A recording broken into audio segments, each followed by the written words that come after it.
അർജന്റീനയുടെ ഏറ്റവും വലിയ ഭാഗ്യം എന്താണെന്ന് പറയുക, എന്നെ സംബന്ധിച്ചിടത്തോളം അവരുടെ കോച്ചായിട്ടുള്ള ലിയണൽ സ്കലോണിയാണ്. കാരണം ലിയണൽ സ്കലോണി എന്ന് പറയുന്നത് വേൾഡ് കപ്പ് ആയാലും അതിൻ്റെ മുമ്പുള്ള കോപ്പ അമേരിക്ക ആയാലും ഇനിയിപ്പോൾ വേൾഡ് കപ്പിന് ശേഷമുള്ള കോപ്പ അമേരിക്ക ആയാലും പുള്ളി അത്ര വലിയ സെലിബ്രേഷൻ ചെയ്യുന്ന ഒരാളൊന്നല്ല. കിട്ടിയതുകൊണ്ട് തൃപ്തിപ്പെടുന്ന രീതിയിലുള്ള ഒരു മുഖമാണ് പുള്ളിയുടേത്. എത്ര വലിയ ഗോൾ അടിച്ചു കഴിഞ്ഞാലും എത്ര ആൾക്കാർ ടോപ്പ് സെലിബ്രേഷൻ ഇട്ട് കഴിഞ്ഞാലും പുള്ളിക്ക് ഒരു ആക്ഷനോ കാര്യങ്ങളോ ഒന്നുമില്ല. പുള്ളി ഇങ്ങനെ മൈതാനത്ത് തൻ്റെ കളിക്കാർക്ക് ഓരോ ടാക്ടിക്സുകൾ ഇങ്ങനെ പറഞ്ഞു കൊടുക്കും.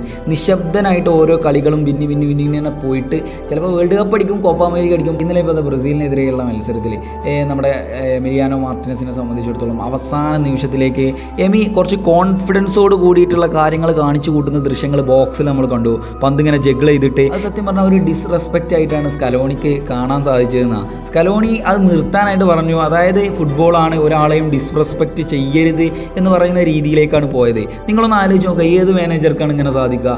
റാഫിഞ്ഞ വെല്ലുവിളിച്ചതിന് ശേഷം റാഫിഞ്ഞയോട് പറഞ്ഞ കാര്യം, നെയ്മറും മെസ്സി ഇരിക്കുന്ന ഒരു ഫോട്ടോ എനിക്ക് ഓർമ്മയില്ല എന്നാണ് ചോദിച്ചിട്ടുള്ളത്. റാഫിഞ്ഞയ്ക്ക് ഞാൻ മാപ്പ് നൽകുന്നു എന്നൊക്കെ പറഞ്ഞിട്ടുള്ളത്. ഇതൊന്നും ഒരു കോച്ചിനെ കൊണ്ടും സാധിക്കില്ല. അതാണ് ഞാൻ പറഞ്ഞത്, അർജന്റീനയ്ക്ക് ഏറ്റവും വലിയ ഭാഗ്യം എന്ന് പറയുന്നത് ഈ നൂറ്റാണ്ടിൽ അവർക്ക് കിട്ടിയിട്ടുള്ള ഏറ്റവും വലിയ ഭാഗ്യം അവരുടെ കോച്ചായിട്ടുള്ള ലിയണൽ സ്കലോണിയാണ്.